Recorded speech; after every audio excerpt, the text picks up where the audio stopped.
Today I want to talk to you about codependency and anger and why codependents who are caught in codependent dynamics tend to be so angry.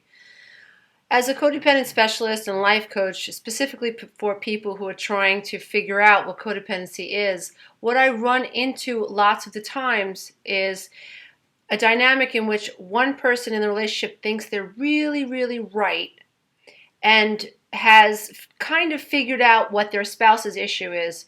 To make it really simple, let's talk about alcoholism. So let's say I have a client that comes to me and they are married to an alcoholic. And for the sake of the argument, making it real simple for everyone to understand, let's say it's a woman. A woman comes to me, she's married and she's married to an alcoholic, and her husband is in denial about how bad his disease is, and he's in denial about how much he drinks. I mean, so bad that when he comes home inebriated and she calls him out on it, he says, "I'm not drunk. I don't know what you're talking about. This is the way I always come home from work." And yada, yada, yada.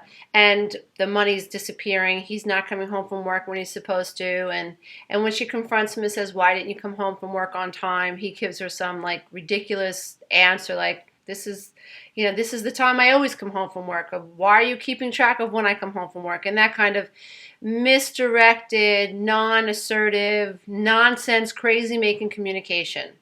So what happens is, generally, clients come to me and they have figured out what they think is wrong in the relationship, whether the spouse is an alcoholic or has an anger issue or whatever. So what happens is the one spouse who thinks they figured everything out wants the other person to change.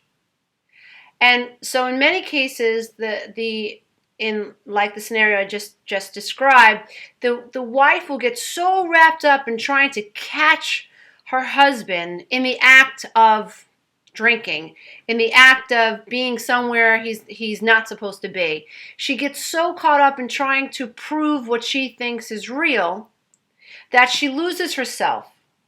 And all of a sudden, her life becomes spirals out of control because she becomes obsessed with trying to prove to this man that he really is an alcoholic.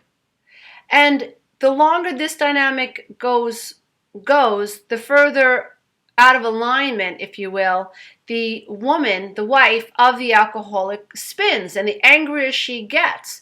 So she's not being validated by her husband, who's an alcoholic. If anything, he is trying so hard to disprove her that he gets to a point where it's almost comical. He laughs her off, which only makes the wife even more angry. And so part of healing from codependency is accepting people for who they are, especially when you don't like them. Because you have no right to change anyone, even if you're right. Even if you believe that this alcoholism is destroying your family. In reality, you can't change what your husband is doing or what the person in your life, whoever they are, whatever they're addicted to, or whatever they're doing. You can't change people. And you have no right to change people, even if you are right and your ideas for the other person that you're involved with are healthy ideas. At the end of the day, you have no right to tell anyone how to live. What you do have a right to do is end relationships with people who are dysfunctional and terminate relationships with people that tend to make you feel unseen, unheard, and end relationships with people who tend to make you feel like you're responsible for how they feel. So the only thing you can control is you. That's it. And that's the only thing you have to control. And that is so hard for people, especially when it comes to marriage, and especially when it comes to having children who unfortunately are doing dysfunctional things. Letting go is probably one of the most difficult things that we need to learn how to do. But it's the only thing that works, because the harder you push up against something, the more resistant that something becomes. And now your focus on the negative thing has only made the negative thing more powerful, more dense. And this negative thing that we're talking about really is a feeling, which is an emotion, which is a vibration, which is a frequency. So the harder you push up against someone else's disease, the more dense you make that reality for that person as well as you. The more dense, the thicker, the more emotional the issue actually becomes. So nothing really gets better. So I'd like to leave you with that today. It's food for thought, and eventually we'll start doing videos here at Healing the Self Well that help you move beyond that. But for today, what I'd like you to do is just chew on that a little bit and understand that if you're angry, if you're codependent, you're angry, that's because you're trying to control someone else's behavior that you have no right to control. Even when you're right. Even when your ideas would be more beneficial to the whole, in your opinion, you still don't have any right to change anyone else.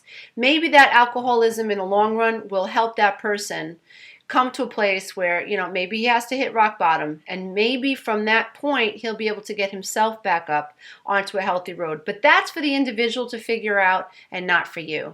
So that's what I want to leave you here with today. And again, you can visit my website at www.healingselfesteem.com.